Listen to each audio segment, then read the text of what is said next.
OK， 我们这次刚好想说出来露营，那有很多的人想知道说，我到底是这个锁耳箱到底怎么带来的，然后到底是装了什么东西，然后来运用在我们的露营上面的这个节奏，可以很快速的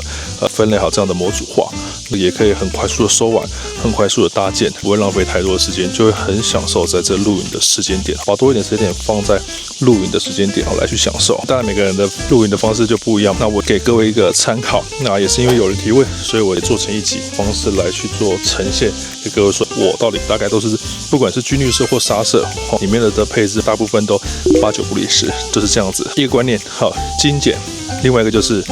必需品先带。好，必需品，什么叫必需品的东西？睡觉的东西。好，我们睡行军床，就是床，好，睡袋、枕头，这些是必需品。过来是衣服，好，换洗都不用讲了。过来是说煮的东西，好，锅具啊、餐具啊，这些都要煮的东西嘛，这就是必需品，一定要带。好，还有调味料，必需品都要带的之类的。因为我们有拍摄影片，所以我的其中一箱里面有放我的一些摄影器材，我整个很多3个脚架就架在那边，好，整个有2台全放幅的相机，好，然后都会放在这个地方，就收起来在这个地方。下面就是我们的睡觉的，再来就说椅子，哈，椅子跟桌子，这些都是必需品，好，跟帐篷这样，这些是必需品。接下来的东西来讲，再来是才会去考虑是说你要一些点缀的方式，那点缀方式到底是要多大多小呢，或者多看各位。但是我觉得其实有时候你在搭建的位置选的地方，好，如果你有做一些功课，其实点缀不需要太过于过多。其实也只要稍微点缀一下的话，氛围感就会出来。过多有点，以前我们也是很多啦，但是你看我们现在的方式的话，就是点缀的方式就好了，简简单单。因为我们毕竟来到大自然，会有一个里应外合那种感觉，就是外与内的对应。OK， 那今天我们所带，我大部分2个人的话都会带一个22公升的，这2个应该是我记得是50公升上下，好，下面是大概是71公升的。那我们让各位看一下我里面配套是配了什么东西，这样子简约的方式带来。好，那这一箱上面我就不打开了，好，那上面就是我的自己的摄影器材，好，那这摄影器材每个人拍摄方式、装备都是不一样，好，想要的是需要什么器材带什么器材。那我基本上就是有留了一个这样子50公升的，专门在放我的摄影器材部分在这个地方。好，那我们来先看第一个，那22公升这里面来讲，其实看里面还有一个箱子，好，打开来讲，里面就会有很多的一些油，这是我们刚刚收的啦，这些瓶瓶罐罐，或者你看这个瓦斯有没有，是油之类的零食的小泡面，这边有咖啡。好，这边有肉松，大部分就是这样子，盐之类的。我们健身来讲不会太多的佐料太多啦，大部分就是盐，好，这是基本的一些可能砂糖，一些这个什么迷迭香，好，这样子，其实基本上这样子就可以了，不需要带太多。那看各位好个口味的需求啦，好，这就是我们第一箱的专门放这种调味料的，好。OK， 那我们现在下面看这箱的话，我们也就不用介绍。这2个50公升我们就不用介绍，因为这个就是我们自己的换洗衣物了。另外一项就是换洗衣物，我们直接跳到下面煮的部分，然后到底是里面放了什么？那你看煮部分，我就会带有点像2个这种，好，一个是垃圾桶，一个的话是专门的放我们的换洗衣物的，就会放在一箱一桶里面，这样折叠的放进去，有没有？那整个会非常的很好收纳，你的衣服也不会乱丢，哈，整个就可以放得很好。那我们2个可能伸缩灯之类的，好，你看锅具，我只带一个锅具而已。那这样的锅具来讲，那你看打开来，好，这个我觉得它的锅具还不错，但是要保养。那你看我们的雪拉杯，你看又是2个雪拉碗，过来很多的，这时候都是太细的盘子，就一个锅，我们的煮的就是这样的简单，好，这样就足够。那你看完全可以收纳的刚刚好，好，这样的方式，这是锅的部分。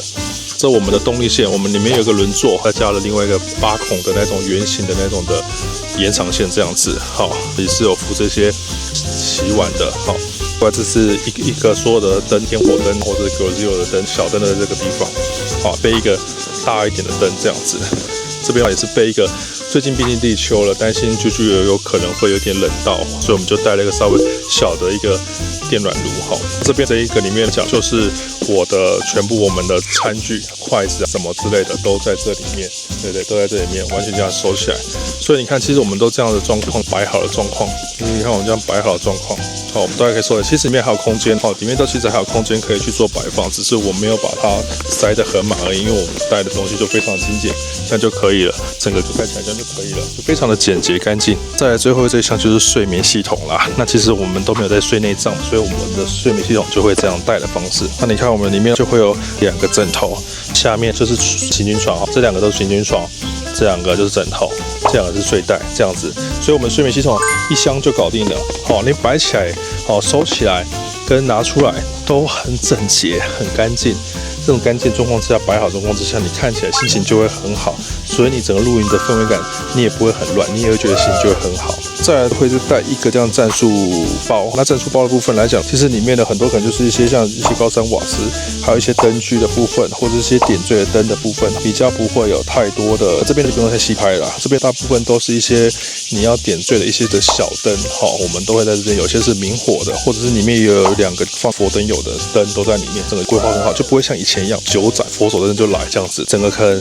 这种战术包，我记得我以前的战术包出勤都是4个这样的战术包出来，所以现在就是精简到只剩下1个战术包出来了。所以我们的后续的，我们可能最后我们的卫生纸跟这种的湿纸巾都会放在这个上面，好，等到我们最后面我们要离开的时候，可以擦拭在上面拿，都可以去做使用，快速方便这样子。所以这也是一样，1包提了就走，一包提了就走就可以了。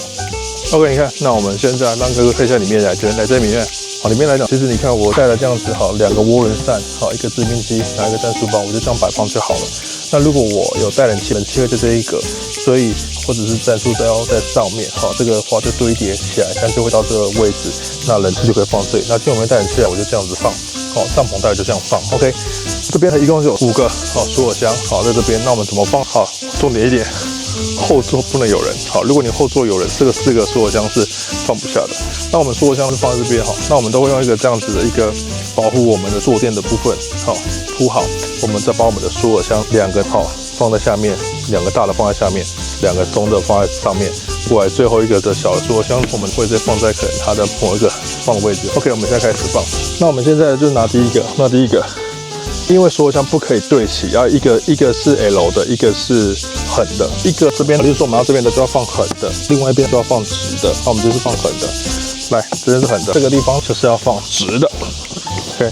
直的方式，那我们就稍微切过来一点。那中间有个空隙，我们会放什么？中间不是还有空隙吗？我们就把我们的桌子放到这个地方来，好，所以可以再挑一些你的东西，要看怎么去放，好，相对桌子也就夹住了，好，下面这边我们会放什么？放我们的银柱。银钉包，好，银钉包，还有我们的桌子收起来都是长条形的，我们就会放我们的后座的脚的地方的位置。后箱完全是可以堆叠的，所以它放起来的话是会非常 OK 的，没有问题的，是稳定的，好，不用太担心。好，整个来讲，另外一边也是一样，好，放起来就这样子而已，好，它都会固定住，好，它都有这种有一个榫会固定住，所以不用太担心。你看我们里面我们都已经把我们的银柱有没有，还有居居的床都放在这边，所以长条的我们就放到我们脚踏这个地方就可以了。那你看我们也是把我们2张的无翼也放到这里来，有没有？你看这样对应长条的在正中间，这样子，好就行了，这样就可以，这样就没有问题了。好，在这个地方完整，我们的前面的都收纳大概是像这样，后面大概也就像这样，大概都是有点方形的方式去做堆叠。那为什么会方形？就是收纳袋、收这种的收纳箱，好，里面东西就是有固定会放一些该有的东西都在里面，所以我们收起来就像一阵的方式，包括连涡轮扇、制冰机，它也都是方正的，所以我们在堆叠的时候会非常的好堆叠，很清楚知道我们要的是什么。我们这次来露营是要舒适的，还是你要浮华的？好，取决于个人，所以我们都是要有失有得。你只要先带好，先准备好这些必需品，我们再来去选择我们要带的一些可带可不带的东西，或者一些点缀，好，带一些或者一些灯，好，再看你的空间可不可以运用。这次可能带这个，下次可能带这个，我们都要取舍。因为这要取舍，其实你来到营区会非常比较自由一点，不会有太多的收的时候天气这样子晒，就很多东西就会变得比较浮躁。所以其实你看我们的精简这样状况之下，你都可以看到后面的车子相对也比较安全一点。整体来讲就是这么简单。其实我的收纳真的没有说这么的好像很厉害，只是说是一个符合我们的车子，好，先符合各位的车子大小的空间，我们再来买什么样的东西、什么样的装备，或者是带适合的这样的装备，哦，来让你的车子的空间可以更加舒适，让你在这露营呢，可以更加的无负担。OK， 好了，那这次大概就是小拍一段这样子，给一些可能想知道说我的收纳方式是怎么样的。好，基本上我的收纳其实重点就是精简，好，简单方便，尽量会轻量化一点，好，那少组装，这个体积也是要有一些取舍。大概我们就是这样，因为你看我们东西带的少，我们的桌子的体积其实就不需要太大，你也不需要摆太多在上面。当然了，每个家庭可能带的东西就不一样，所以其实按照各位的这种的需求，那我们都是秉持几个原则，必备品的东西先带，好，这个比较重要。再来，我们再去看其他的一些的消耗品或者是这种仪式感的东西，我们再看要怎么样去带会比较好。好了，那就大概是这样子啊。如果喜欢的，别忘记订阅、点赞、分享，我是周年，我们下次见，拜拜。